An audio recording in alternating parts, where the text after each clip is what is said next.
Hey, family. Welcome to the Change Podcast. Today, we have a treat in store. Many people wonder, how can I leverage all this technology, this online stuff, to be able to really make an impact? And one of the tools that people are very curious about is podcasting. And so today we have a legend in the field of podcasting. For the last 20 years, he's been doing stuff that maybe you've been thinking about for a long time, but haven't been brave enough to do. And so today we're going to talk with Marc Ronick about why should I even create a podcast and learn from his journey and see if there's maybe a way that he can even help us in our quest to bring about change in this world. And so, Marc, I want to thank you for agreeing to show up today and share your wisdom. You're welcome, and thank you for having me. It's been a minute since we sat down. I think we sat down together in the beginning of the year on my podcast, so it's nice to return the favor, and it's always nice sitting down with you and talking to you. I could do this any day of the week with you, so thank you for having me. Oh, I'm touched, and I love the fact that you sincerely convey that you care about people and you care about helping people. And sometimes I wish it was always this way, but sometimes I meet people who are really good at persuasion, but don't seem to have a heart for what it is that they say they want to help you accomplish. So thank you for being one of the real ones. Thank you for noticing, and I agree with you wholeheartedly. I think there are a lot of people out there that tell you one thing and sell you on one thing, but then when you get to know them, you learn that maybe that's not quite really what they're going for. And that's not a knock on anybody. That's just some people's style. It's not mine. And yeah, you hit the nail on the head. Connecting with people is by far my number one core value. I can't get enough of it. I love to connect with people, and I love helping people because look, it's a little selfish in some ways. I kind of joke about that with people because a lot of times people like you will come to me and thank me for doing things, for helping people in various ways. And I do it because I get a lot of satisfaction out of it. I love seeing people light up. And I love, especially with podcasting, when I'm helping somebody through their fears of starting a podcast and seeing that moment or maybe series of moments where the light bulbs go off and they are like, okay, I can do this. I know what I'm doing now. That confidence starts to show. That lights me up. And that's why I joke and say it's kind of selfish because I get so much out of it personally in my heart. I get so much out of that. And that's why I'll continue to do it. It just fills me up. That's beautiful. Recently, I met a young lady who wanted to learn English better. And so it's been years since I've helped someone study English. I don't know if I had told you before, but I went to Korea, and for a year I taught English as a second language. And then when I came back, when I was in graduate school at Peabody Conservatory, I would tutor people there. And I think when I was at University of Maryland, I may have also helped some people. And so recently, by helping her, I realized, wow, I really enjoy this. This is really satisfying. And this hasn't been a part of my life. So I can really resonate with the heart of someone who likes helping people and serving people. I'm curious, how did this journey begin? Wow. I'm going to try to give you a more condensed version of how it began, and I would probably start by saying for a love of talk radio. Growing up, that was a big thing for me. I just enjoyed talk radio so much. And I think so there was that itch for radio. I did dabble in the industry a little bit. I never actually took on an on-air job. I never tried. I was more on, especially right out of college, I was more on the business side. I got into sales and hated it. I just did not like that kind of work, just didn't light me up. So I got out of it and really thought that radio or talk radio or podcasting was not going to be in the cards for me because, well, there was no podcasting yet at the time. But a few years later, podcasting became a thing, and somebody who I knew, who I used to talk to about fantasy football, the hobby, if you're aware of it, we used to talk about it all the time, and he heard about podcasting before I did, told me about it, and said, we are always talking about it, and we always have great insight and advice about all these different NFL players. Let's do a podcast. And it sounded great to me because of that love of radio. And podcasting gave me the freedom to really do the radio thing, but do it my own way. And that's what I think I loved about it the most. I didn't have to play by the rules of radio. I could play by my own rules, especially, we're talking about 20 years ago. So this was the Wild West. There were no rules. And that's the kind of playing field I love. I love to be able to create my own rules, not have to follow someone else's, and figure things out myself. So over time, I went from creating these shows, and I did, like I said, that sports show. I did a long time, I'll call it a buddy podcast with one of my closest friends. We did that. That was probably some of my biggest success in my podcasting career, was this particular podcast. We did that for a while. And then, of course, now I'm doing a podcast about podcasting.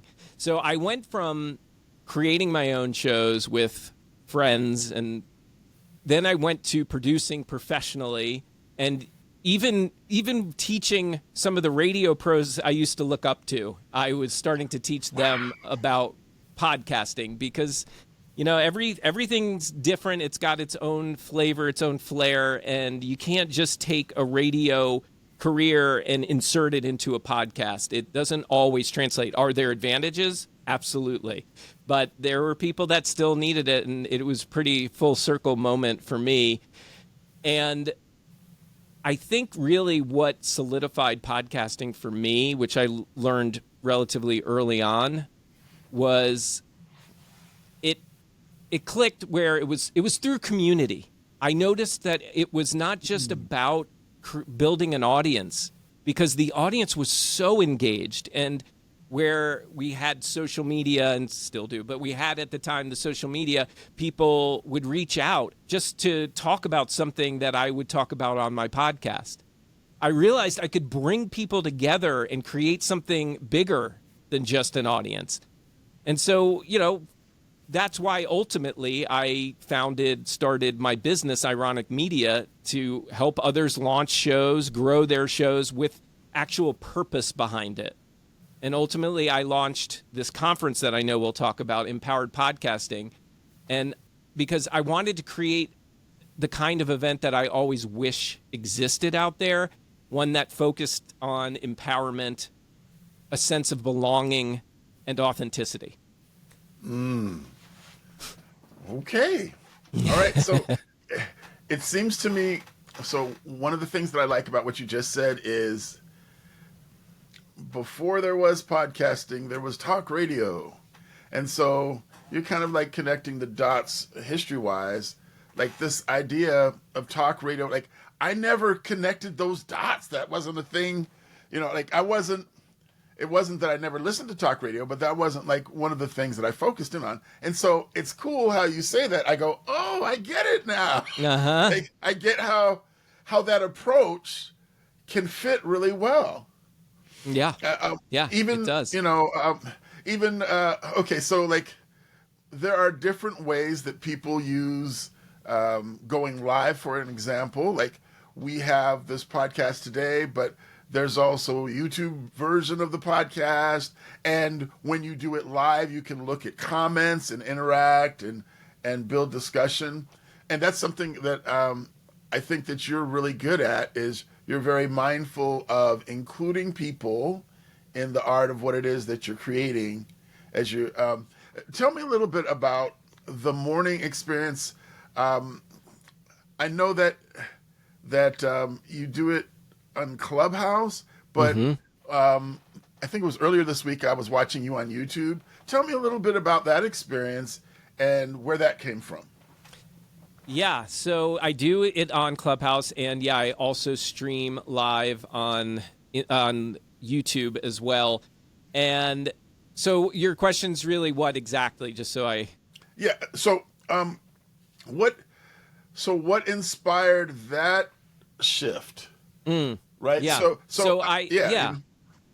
Well, so the Podcasting Morning Chat, which is the name of that show, it really started as you had mentioned, as a daily conversation that I was doing solely on Clubhouse. And for those who don't know about Clubhouse, it's a social media, social audio app. So basically, it's like internet radio, really, where you have hosts that open up a quote-unquote room, talk about whatever they want to talk about, and people can join them live, sit in the virtual audience, and if they want to participate in the conversation, they just tap a button and they can jump up on the virtual stage and ask their question, contribute to the conversation.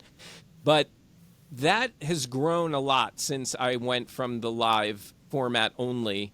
I kind of recognized that here I am teaching people about podcasting, and I wasn't any longer doing my own podcast. I was doing this live stream thing. So I decided to take what we're doing and turn it into a podcast. And so we basically do the live for an hour, and then a couple hours later we publish it as a podcast as well. And it's really grown into something big. From the beginning, I wanted it to be approachable. 60 minutes every weekday with themes that gave structure, but also left room for open conversation, showing up consistently, creating trust, and over time, people would come for more than information. They wanted to actually come for each other. They started building a bond with each other and with me as well. So it's become a space where creators make actual relationships, friendships, partnerships, hold each other accountable, and feel really supported along the way. And that to me is why it's so powerful. It's a podcast, but it's also a true community where people, again, feel like they belong. I love the fact that characteristic of you, actually caring, right? And caring about the relationships, how we can see that at every step, and even in the kind of offer, the way that you show up, even in a business sense. I'm curious, is that where this conference comes from? Is that an extension of that journey further on? Oh, 100%. And quite literally, because although I think I've had the bug to start a conference, I don't think I ever believed I would until this community started clamoring for it. So so basically, Clubhouse really was born through the pandemic, right? So a lot of us who still use it today were using it back then, and a couple of years of doing it, once things started opening up again, people wanted to start meeting each other in person, and so they were knocking down my door saying, "Mark, let's do something. Let's get everyone together." So it started as really what I think people wanted was just a meetup between the crew, but it then grew legs of its own, and we decided, look, we're an inclusive community. We want to help others who like-minded like us, and so let's open this up and see if we can really build out this community. And that's why I decided to do a conference, which that bug that I mentioned a moment ago, that was out of attending some of these conferences in the past, which I've had a blast at them. For the most part, I've enjoyed them thoroughly, but I've also found them to be very challenging for me to find my place at these. In other words, I walk into these communities, these conferences, and there's 1,000, 2,000 people there. And a lot of them had been going to these conferences year after year after year. So they had gotten to know each other, built relationships, and it almost felt a little cliquey to me. You know, it almost felt like I was walking into a new high school for the first time, and and I got to find my place, right? Yeah. And it's not a knock on the people there or anything. That's just human nature. I think you get to know people and you start to develop relationships, and you see them after a year and you want to sit and chit chat and get to know them, and you're not necessarily keeping your eyes open for other people who may want to join in on the conversation. I totally get that. But that was what inspired me to create something a little different. I am intentionally making this a smaller event than those other events for that reason, so that we can all feel approachable. And it's also a lot easier to bond and connect with people when you don't have so many things going on and so many people chit-chatting and interrupting and all those things. So I wanted to create that space of belonging, and it's been a recurring thing for me in all my life. I mean, I remember even as a kid, you know, and I mentioned a moment ago that, like, walking into high school. I should have said like walking into elementary school, because that is my story. When I moved from New York to Maryland, it was second grade. My dad had a new business venture that he was following. So we moved to Maryland, and I walked into second grade, and I don't necessarily remember the exact moment that happened, but I do distinctly remember feeling very out of place and feeling confused and feeling like, how am I gonna make friends and meet new people? So, and that's carried on in almost every venture that I've joined in on that's already been in existence. So it's in typical form for me when I am in a situation that I'm not comfortable in, or I'm in a situation that I really admire and respect. I just end up going and wanting to do it myself and starting my own version of it. It's just in my nature to have that desire and to follow through on it in many cases. Wow. So I love the fact that the theme, I see it. It's almost like this interview was scripted. I see the theme. I see who you are. Yeah. And I see where you've been and how your personality and your heart connect through everything you're doing and taking us forward. So, in a word, what will I experience differently being at your conference? What will I experience differently than if I went to, you know, one of the other conferences? I know that you value community. I know that you said you're intentionally not making it to be 10,000 people, right? Right. So that there's an actual chance for connection. But is there a methodology that you use in terms of picking topics, or is there a system that you have us interact in a way that will foster relationships? Like what's I know you have a secret sauce. So what's your secret sauce? Well, my secret sauce is to create an event that I would want to go to, right? That's really what it comes down to. But as far as, you know, what makes it different, what makes it unique, and how do I create that space for people? For one, yes, the intimate atmosphere, the smaller numbers will make it feel different than some of these others. I think also one thing I learned from last year is I followed the other formulas a little too closely, in the sense that, sure, we're doing a full day of presentations. Speakers like yourself will be speaking for 30 minutes on an area of their expertise. And that's great. Like, every conference like this should have something like that. But it's not terribly interactive either, with the exception of maybe leaving some time for some questions and answers at the end. So one of the things we did was we added a day. And so Friday will be the first day that we do it, Friday, the September 26th. And it's going to be more of a workshop style than it is a presentation. We've asked those particular speakers to really make these not presentations, but actually incorporate the audience in and make them a part of what you're doing, really help them with that hands-on assistance that a lot of us sometimes need when we're taking on something like this. So that's another area. And I mean, little unique things, although not so little when it comes to my wallet, but little things like we're doing a free lunch on Saturday for all attendees. we'll take a break around noonish, and at the same hotel they have a restaurant there. We did this last year as well, and we host an entire lunch for everybody, which I have not seen at these podcast conventions before. And that gives people time to sit and break bread together and get to know each other on a little more of a personal level, or if they have more questions from the morning or the day before, they can sit and ask their questions and get some answers out of it. So I'm just looking for ways to, again, cater to the idea of growing a community and not just getting as many podcasters as we can in the room, because that you can get anywhere. Right. So to me, it's let's add a human element that is so needed these days, the human connection, the human bond. So that's the ultimate goal here, is to create that connection. Okay. So and real quickly, how do we sign up for this wonderful experience? Sure. You just go to empoweredpodcasting.com. And all the links are there. Tickets are available there. You can also book your hotel at a discounted rate through that page. And you can see our full schedule of speakers and what their topics are, et cetera, all at empoweredpodcasting.com. All right, wonderful.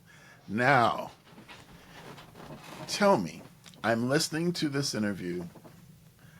I'm excited about the fact that you are someone who really cares about helping people, and that through your love of talk radio, transitioning into podcasting, you found a way to build community, and you found a way to almost be the antithesis to these other experiences that you've had, whether it's going to a new school that was cliquish, or going to conferences that people already have established relationships and have not been as inviting, inclusive.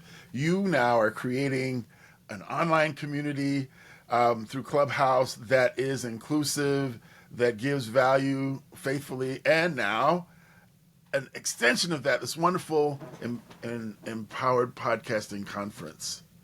So let's take a step back. Okay. Who should have a podcast and why? Anybody that has a passionate message that they want to share. That's for one. If you have something passionate, if you've gone through an experience that was challenging and you've come out the other side, you could be an excellent podcaster. The thing about podcasting, as I've said over and over again today, it is all about community and connection. And yes, people are going to podcasts to get information and knowledge, to learn things, but they'll keep coming back for more if you add that human touch, if you create that community feel, if you create that sense of belonging. People will come back. And the ways that you can do that is by sharing your message, sharing your story. People want to cheer you on. They want to also feel like you're relatable. And if you've gone through something, I promise you, there are probably thousands of other people out there that have gone through that too, and they are looking to connect with others that share that same story, that same challenge, etc. So that's for one. And then if you have a business, or you are in business and you are really passionate about what you do, I think a podcast about that thing could be very successful as well. So I'm passionate, obviously, about podcasting and connection. So that's what I do almost every single day of the week. I podcast about it, and I was able to build a community because of it. So it's so important for a business because it humanizes your business, right? Because you can now put, as an audience member, as a community member, I can now put a face with a name and a personality with a name. Right? We can come up with all sorts of ideas about what a company is and who they are, but we don't really know. And if you can podcast about it, if you can talk about your business, talk about your challenges, then you're personalizing it. And that is one of the hardest things in business to do if you aren't podcasting. right? Social media, a little bit. Social media for sure. You can kind of create a personality and a brand. But to me, there's something about podcasting that is more intimate, that is more personable, that is more human, because most of the time a podcast is just a conversation. Even if it's a one-way conversation, if it's just a host speaking to their audience, it's still a conversation because of the fact that an audience can connect with you in so many different ways. So, yeah, I think that really anybody could, but I see the ones that are most successful, they have a passion about their podcast and the topics that they're talking about. Okay. So you answered my next question, but I really want to get it as a soundbite almost. Okay, so I'm a social media person. I'm very passionate about social media, and that passion is borne fruit. I have a few followers. Yes. But I want to know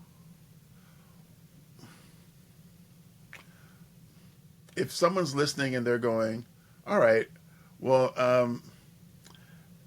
David said he got going on TikTok and Instagram. Now, podcasting, the content is a lot longer, it seems. So, is it harder? What makes the extra hours of labor more valuable than the 30 or 60-second sound bites of TikTok and Instagram? Yeah, well, first, there's a place for everything and everyone, right? There are some times where some people just want to be entertained quickly for 30 seconds or get a quick piece of information that they need to continue working on that project, and they got it from that Instagram reel, and that's totally cool. And it's also, I know that a lot of us think that we are in this society, and there's a lot to say to prove it, but there's a lot of us think that we have short attention spans as a society. And yes, there's a lot of proof of that. But when you look at the numbers of podcasting, the average listener is listening to a podcast around 30 minutes at a time, right? So there is an audience, a long-form content audience out there, and a pretty rabid one for that matter. So I wouldn't.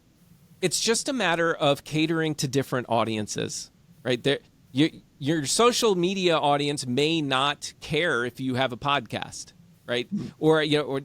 But there will be some people in that audience that will care, and there's a whole other audience that are, like I said, rabid fans of podcasting. So they will be there for you as long as you know how to get yourself in front of them. So I guess did I answer your question? I just want to make sure. Okay. You did. So now I'm going to be selfish. All right. Go for it. I'm feeling pretty good about understanding how to grow an audience or a community on TikTok, on Instagram, on Facebook. I'm getting there on YouTube. And LinkedIn I haven't spent as much time on, but I think I understand the personalities of these different platforms well enough to navigate them successfully. But I don't have that same level of expertise in podcasting. Okay. So I'm looking for you to give me what are my first few steps, and I want one of those steps to be coming to your conference. So what are the first few steps for me to transition to thinking like a successful podcaster and building my podcasting kingdom? The first thing that comes to mind is find a community, find a group of people that you can lean on. Okay. And that you can find anywhere, whether it's an in-person place like our conference at the end of this month, or on Facebook, where there are hundreds of different podcast communities available to you, and we've got one there too. But I think it's important to find people that you can connect with, that you feel like you can trust, and then start asking questions. All the different questions you might have about podcasting, just start asking questions. One of the things I know about this industry and the people in it is how much they want to help other podcasters. Because I think we know, look, it's not the easiest thing in the world. I shouldn't say that. It is pretty easy, but there's just a lot to it. And having a community to support you, cheer you on, course correct, it will be invaluable to you. So that's the first thing. Another route you could go is to hire a coach, a consultant, a producer, somebody that knows what they're doing.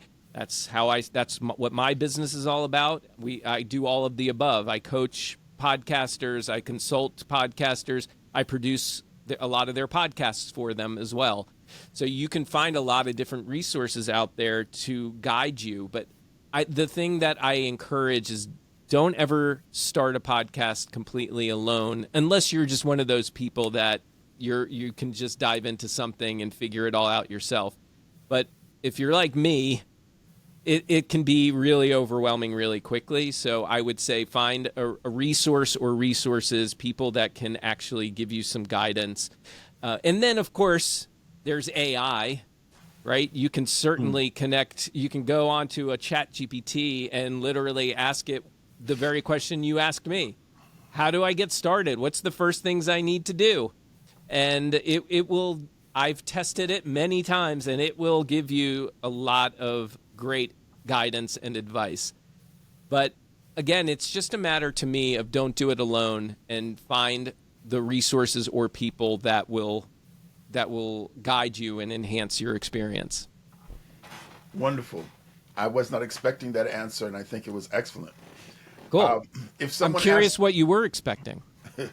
I was thinking that, actually, you went simple and deeper, right? I thought that you'd say, well, you need to, get clarity on then you need to go, But I like what you said because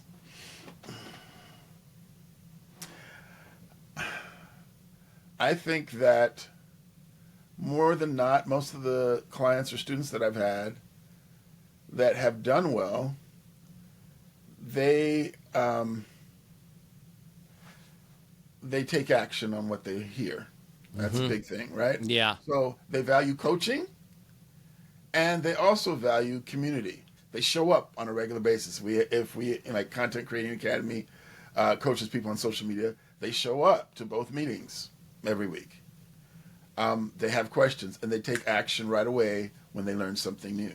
So the fact that you mentioned community as being such an important part, and that you also produce for people. So you coach people and provide community for them online and in person. And I think, that's really the most important, because there come days when you get frustrated. This week I've had a great week, and it's also been a frustrating week. I expected to be able to focus in on having more conversations and giving more offers, but I ended up having to fix other problems inside the business. But life happens, right? Yeah. And having a community of people to bounce, hey, this happened to me this week. How do I get back on track? That seems like that's a lifesaver. And then having a coach who actually has been there, done that, so they have shortcuts. I think that right there is the most important thing. Whether you're talking about podcasting or social media, I think, that's a winning combination. So agreed. Thank you for having a wiser answer than I predicted. Well, I mean, you have a lot of wisdom in what you're sharing too. I think that also, going back to my advice about finding people and community, it also delivers accountability, right? Because now I've put it out there to this community that I want to start this podcast. And if you found the right fit for you, those people are going to start checking in on you. And they're going to, did you get this done? You didn't? How come? How can we help you get it done? Like, you have them cheering you on. And to me, there's also this level of, I almost feel responsible to show up regularly. So what I mean by that is, like, I could not walk away. Like tomorrow, if I had a show tomorrow, maybe I wasn't feeling it. I'm not going to cancel it because I know there are people there that are depending on me and this show to get through those challenges that they're facing. And I wouldn't be able to live with myself if I did that. So, it helps keep me committed to what I'm doing by having a community surrounding me. That's beautiful. So I see the win from both sides. Yeah. From you who's providing and from those of us who are learning. Yeah. So please remind us again, because I know there might be someone who didn't get it. Where do we sign up? When is the event? And what should we, how should we prepare for it? Yeah, empoweredpodcasting.com. It happens in Charlotte, North Carolina. September 26th is the first day, and we wrap up September 28th after breakfast, after brunch, and everybody has to check out and head home. So that's how you find out more about that. And, of course, I'll just say you can find everything that I'm up to if you go to ironickmedia.com, IRONICK media.com, and that'll link to everything, social media, all the things that I have going on you can find out about there. I want to ask you one final question. Sure. Someone today is listening to us and they're not confident they have what it takes to make a podcast. Mm-hmm. What would you say to them? Call me.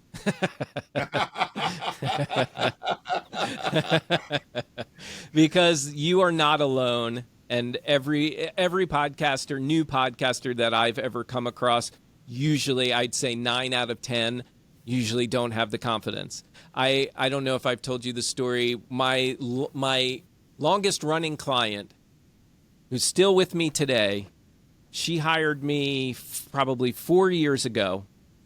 And I remember it was right around Thanksgiving, because I remember that was when she paid me, and being one of my first clients, that was like a big milestone in my head. And she paid me and stopped returning my calls and stopped returning my emails for about 9 months. She just completely ghosted me. She paid me and then ghosted me. And I was persistent, not annoying, but persistent. And by month 9, she finally replied to me, and she said, "Mark, I'm embarrassed. I'm ashamed. I didn't get back to you because I was just too darn scared." And it blew my mind, because I didn't know what to make of it, why she wasn't getting back to me. And I felt really bad about, here I am holding her money that she paid, and it's going to waste. But the point of the story is a lot of us fear what we don't know. So that goes back to exactly what I was saying before. Find either someone like me who can talk you through it. I don't mind, and you don't have to hire me. I'm happy to sit down for a free consult with anybody who wants to get some advice. And I'll talk you through it, and I'll show you that there's nothing to be scared of. Yes, there's some work involved in it, but if you're passionate about it and you feel this calling to help others, to spread your message to the world, this is a great place to do it. And you have that confidence already because you have that passion, and it's just a matter of harnessing the passion into that confidence. Wow. That was a very moving story. I understand what it's like to be afraid. Me too. Yeah, and so thank you so much for giving us hope that we can figure it out, and it's better when we figure it out with someone else who knows the way. Yeah. There's no reason to do any of this kind of thing, whether it's podcasting, a business, whatever it is. There's no reason why you should be doing it by yourself. There's nothing to prove. There's no trophy for starting a podcast by yourself. Go ahead and utilize those people who are willing and interested in helping you too. Well, thank you so much, Mark. I want to summarize. If you have in your heart a desire, a passion to to share with the world. Like, if you are really, really moved by something, or if you've had an experience that transformed your life and you want to share that transformation with others, consider podcasting. And if you want to learn more about podcasting, I think there's no better way than to connect with Marc, whether it's, as he just said, he's willing to have a conversation with you. That's so beautiful. Not everyone's like that, guys.